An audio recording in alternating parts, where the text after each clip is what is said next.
आज जो लोग बाबा साहब अंबेडकर का नाम लेकर हंगामा कर रहे हैं ना, वो अपना इतिहास भूल जाते हैं।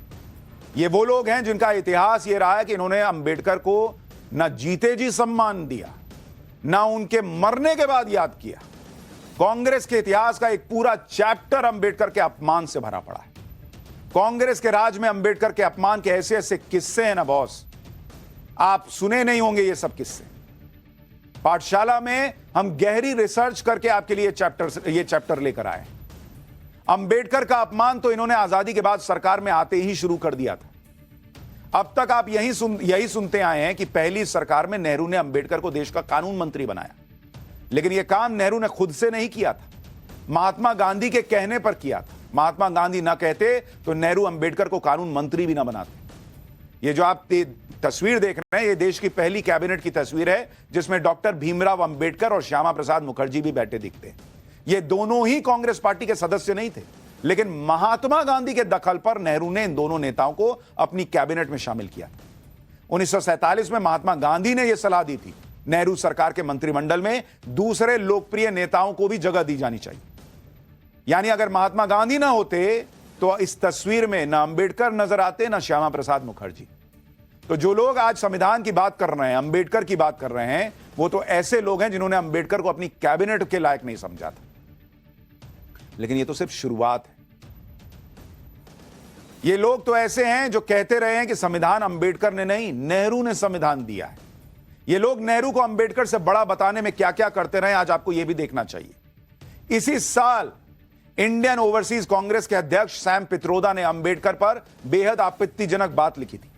सैम पित्रोदा ने लिखा था कि संविधान और उसकी प्रस्तावना में किसका योगदान ज्यादा है, इसका जवाब नेहरू है, अंबेडकर नहीं। बाबा साहब का दिया हुआ संविधान, अंबेडकर भारत के संविधान के जनक हैं, यह कहना भारत के आधुनिक इतिहास का सबसे बड़ा फर्जीवाड़ा है। मतलब यह कहना कि बाबा साहब ने संविधान दिया, यह सबसे बड़ा फर्जीवाड़ा है। यह कौन लिख रहा है? सैम पित्रोदा, राहुल गांधी के खासम खास। हालांकि बाद में विवाद होने पर सैम पित्रोदा ने यह ट्वीट डिलीट कर दिया था। लेकिन जो लोग आज एडिटेड क्लिप पर अमित शाह का इस्तीफा मांग रहे हैं, उन्होंने सैम पित्रोदा से कोई इस्तीफा नहीं लिया था। नेहरू के सामने ये किसी को कुछ समझते ही नहीं थे बॉस। अंबेडकर को लेकर इनकी सोच आज तक नहीं बदली है। साल 2006 में जब देश में यूपीए की सरकार थी, तो उस समय एनसीईआरटी की किताब में अंबेडकर का एक कार्टून सिलेबस का हिस्सा बनाया गया था। यह है वो कार्टून।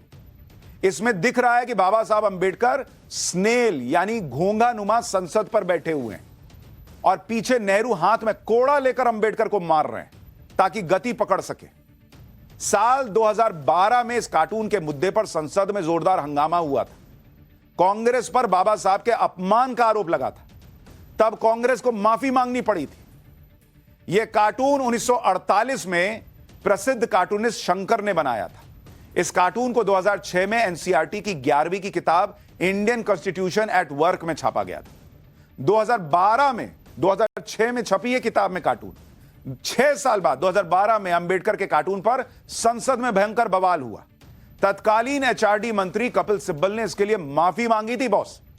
सोचिए, 6 साल तक अंबेडकर को कोड़े मारते रहे नेहरू कार्टून में, और ये एनसीईआरटी की किताब में छपा रहा, बच्चे पढ़ते रहे। कांग्रेस की सरकार ने इसका संज्ञान तक नहीं लिया था। आप ये जानकर हैरान रह जाएंगे कि एनसीईआरटी की किताब बनाने वाली टेक्स्ट बुक डेवलपमेंट कमेटी में कौन था? योगेंद्र यादव जैसे लोग चीफ एडवाइजर हुआ करते थे। और इसका खुलासा खुद तत्कालीन एचआरडी मंत्री कपिल सिब्बल ने लोकसभा में किया था। सुनिए तब कपिल सिब्बल ने क्या कहा था। मालूम होना चाहिए कि ये जो टेक्स्ट बुक बनाने वाले हैं ये एनसीईआरटी के लोग नहीं हैं, वो एक इंडिपेंडेंट एकेडमिक अथॉरिटी का गठन करते हैं और उसमें कई लोग हैं। मैं उनका भी आपको नाम भी दे सकता हूं। टेक्स्ट बुक डेवलपमेंट कमेटी बनती है और उसमें जो चेयरपर्सन हैं वो हरि वासुदेवन हैं, professor department of history university of Calcutta, और उसके chief advisers Yogendra Yadav, senior fellow centre of studies of developing studies Delhi, Suhas Palshikar, professor department of politics and public administration university of Pune Maharashtra, और फिर उनके एडवाइजर्स हैं केसी सूरी, और फिर कई मेंबर्स हैं। मैं सारा को नाम नहीं लेना चाहता। यानी जो योगेंद्र यादव सलाह समिति में थे और ये कार्टून छप रहा था बाबा साहब अंबेडकर के अपमान का, वो ये योगेंद्र यादव तो राहुल गांधी की भारत जोड़ो यात्रा में घूमते हैं। वो तो घूम घूम के कांग्रेस के लिए इलेक्शन में पिच बनाते हैं, पिच क्यूरेटर बने रहते हैं। तो इतनी दिक्कत है तो योगेंद्र यादव से साइड कीजिए ना उनको। कांग्रेस और उसका इकोसिस्टम आज किस मुंह से अंबेडकर की बात कर रहा है? इनका तो इतिहास कदम कदम पर अंबेडकर को अपमानित करने का रहा है। अंबेडकर को जीते जी इतना परेशान किया कि उन्हें चुनाव में हरवाने के लिए पूरी ताकत लगा दी थी। 1952 में देश में पहले आम चुनाव हुए जिसमें अंबेडकर उत्तर मुंबई लोकसभा सीट से खड़े हुए। अंबेडकर के सामने कांग्रेस ने अंबेडकर के ही पूर्व पीए एनएस काजोलकर को टिकट दिया।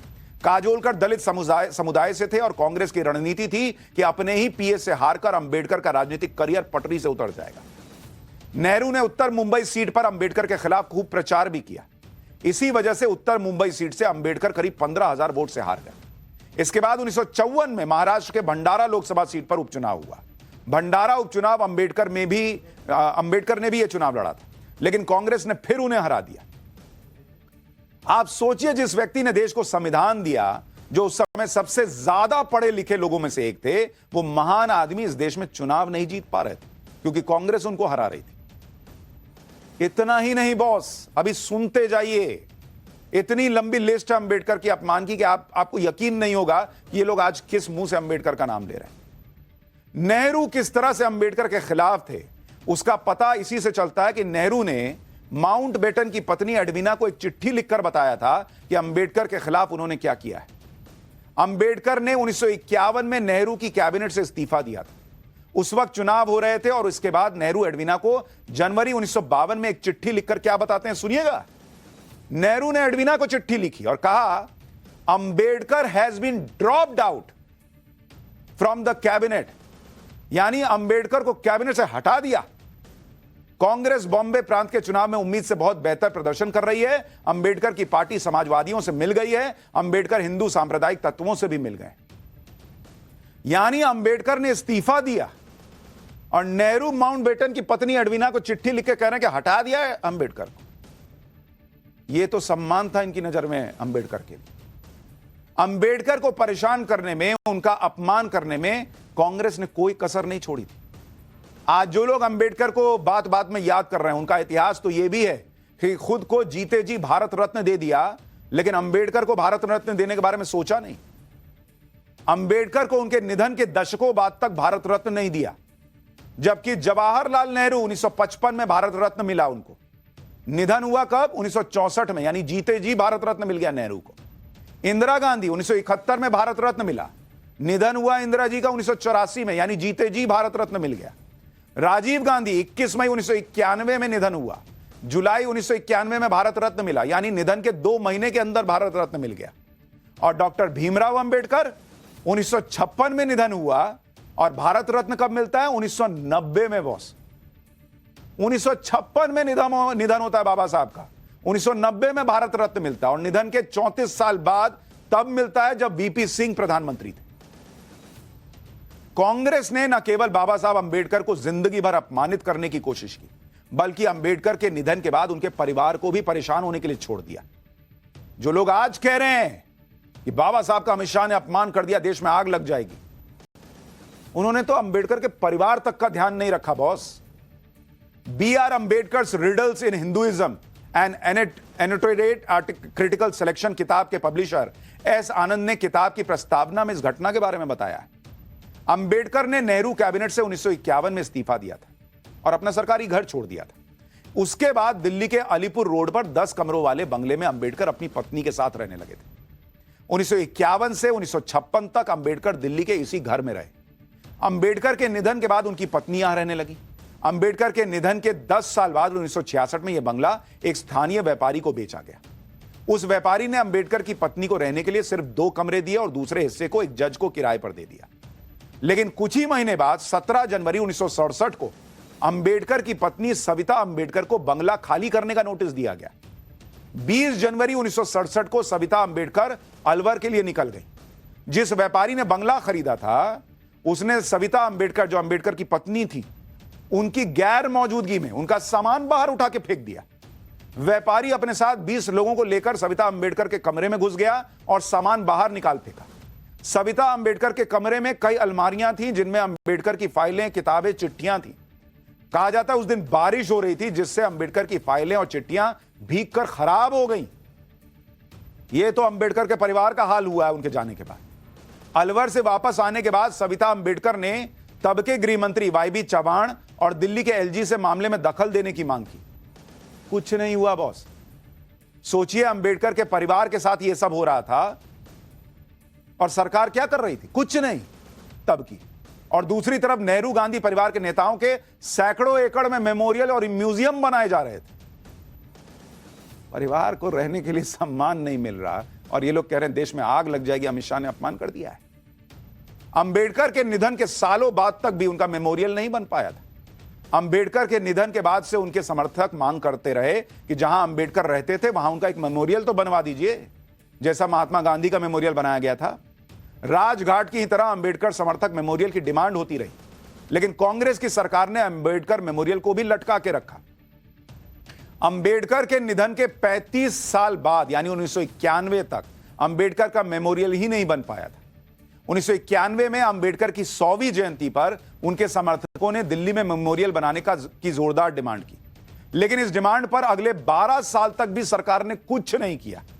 2003 में अटल बिहारी वाजपेयी सरकार ने अंबेडकर मेमोरियल के लिए पहल की। 2003 में अंबेडकर के अलीपुर रोड दिल्ली वाले निवास की जमीन सरकार ने खरीद ली।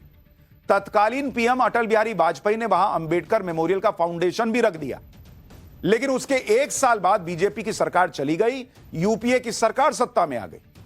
जमीन खरीद के रखा रहा, फाउंडेशन हो गया, उसके बाद भी अगले 10 साल तक अंबेडकर मेमोरियल का काम अटका रहा। 2014 में नरेंद्र मोदी प्रधानमंत्री बने।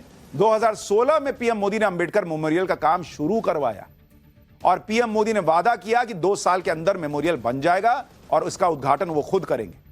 अप्रैल 2018 में पीएम मोदी ने अंबेडकर मेमोरियल का उद्घाटन किया। एक मेमोरियल नहीं दे पाए, भारत रत्न नहीं दे पाए, अपनी कैबिनेट में नहीं ले जाना चाहते थे। कैबिनेट छोड़ने पर लिख रहे कि मैंने हटा दिया। यह तो अंबेडकर के साथ हुआ है बॉस। अंबेडकर के प्रति कांग्रेस की सोच का एक और उदाहरण आपको बताता हूं। बाबा साहब अंबेडकर के निधन के बाद भी सालों तक उनका पोर्ट्रेट संसद भवन के अंदर नहीं लग पाया था। कांग्रेस ने कभी इसे गंभीरता से लिया ही नहीं। कांग्रेस बाबा साहब अंबेडकर के योगदान को स्वीकार ही शायद नहीं कर रही थी। संसद भवन में अंबेडकर का पोर्ट्रेट 1990 में लग पाया था। 1990 में संसद के सेंट्रल हॉल में बाबा साहब अंबेडकर का पोर्ट्रेट लगाया गया। 12 अप्रैल 1990 को अंबेडकर के पोर्ट्रेट का उद्घाटन तब के पीएम वीपी सिंह ने किया।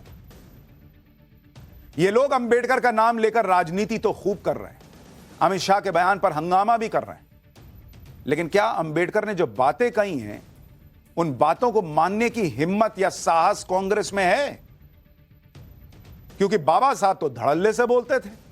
गांधी से लेकर मुसलमान तक अंबेडकर ने जो जो कहा है, कांग्रेस को मानने में पसीने छूट जाएंगे। जो लोग आज इतना बाबा साहब कर रहे हैं, आज मैं आपको बताता हूं बाबा साहब ने क्या कहा है। पूछिएगा जरा इन लोगों से कि क्या वो इन बातों को मान पाएंगे। महात्मा गांधी के बारे में बाबा साहब अंबेडकर के क्या विचार थे वो आपको बताता। 1955 में बाबा साहब अंबेडकर ने बीबीसी को एक इंटरव्यू दिया था, जिसमें गांधी जी के बारे में अंबेडकर ने अपने विचार जाहिर किए थे। अंबेडकर ने कहा था कि वो गांधी जी से हमेशा एक विरोधी के तौर पर मिलते थे। अंबेडकर ने बीबीसी को दिए इंटरव्यू में कहा कि वो गांधी जी को बाकी लोगों से कहीं बेहतर जानते हैं, क्योंकि Gandhi had opened his real fangs to me, यानी गांधी ने अंबेडकर के सामने अपना असली रूप दिखाया था और वो गांधी जी के चेहरे के अंदर देख सकते थे।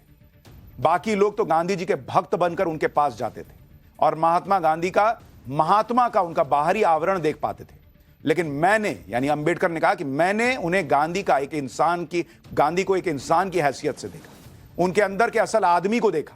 इसलिए मैं कह सकता हूं कि जो लोग उनसे जुड़े थे उनके मुकाबले गांधी को बेहतर समझता हूं। इंटरव्यू में अंबेडकर ने गांधी जी के बारे में और भी कई बातें कही थी। जैसे अंबेडकर ने कहा था कि महात्मा गांधी कोई समाज सुधारक नहीं थे।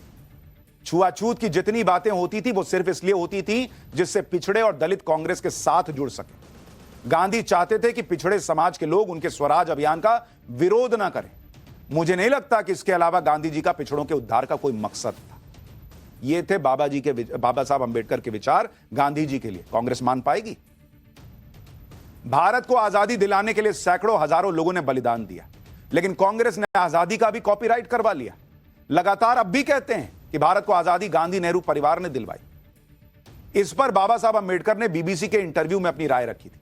अंबेडकर से सवाल पूछा गया कि क्या भारत को गांधी के बिना आजादी मिल सकती थी। इस पर बाबा साहब अंबेडकर ने कहा था कि हां, भारत को आजादी मिल जाती और वो इसे लेकर निश्चिंत थे। हो सकता है आजादी देरी से मिलती, लेकिन मिलती।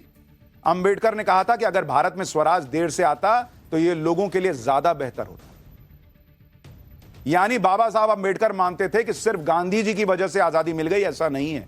उनके बिना भी आजादी मिल जाती, थोड़ा देर से मिलती, लेकिन बेहतर आजादी मिलती। कांग्रेस मान पाएगी यह बात बाबा साहब की? भारत को स्वतंत्रता मिलने के पीछे की वजह भी अंबेडकर ने बीबीसी के इंटरव्यू में बताई थी। अंबेडकर ने कहा था कि मुझे लगता है कि भारत को आजाद करने के फैसले के पीछे दो वजह थी। पहली वजह है नेशनल आर्मी, जो सुभाष चंद्र बोस ने खड़ी की थी। ब्रिटिश सरकार को लगता था कि भारत में लोग चाहे जो भी करें, लेकिन ब्रिटिश सरकार के लिए एक सैनिक की वफादारी को चेंज नहीं कर सकते। लेकिन ब्रिटिश सरकार का यह भ्रम तब टूट गया जब सैनिकों ने भी बगावत करके दूसरा फ्रंट यानी सुभाष चंद्र बोस को ज्वाइन करना शुरू कर दिया। अंग्रेजों को लग रहा था कि भारत पर राज करने के लिए सेना को मेंटेन रखना बहुत जरूरी है, लेकिन सैनिक अब वापस जाना चाहते थे। अंग्रेजों को भी यह समझ आ गया था कि भारत पर कंट्रोल बनाए रखने के लिए यूरोप से पर्याप्त सैनिक भेजना बहुत मुश्किल है। दूसरी वजह उन्होंने कही कि अंग्रेजों को भारत से उतना फायदा नहीं हो रहा था। इसी वजह से ब्रिटेन के तब के प्रधानमंत्री एटली ने भारत को आजादी देने का फैसला किया होगा।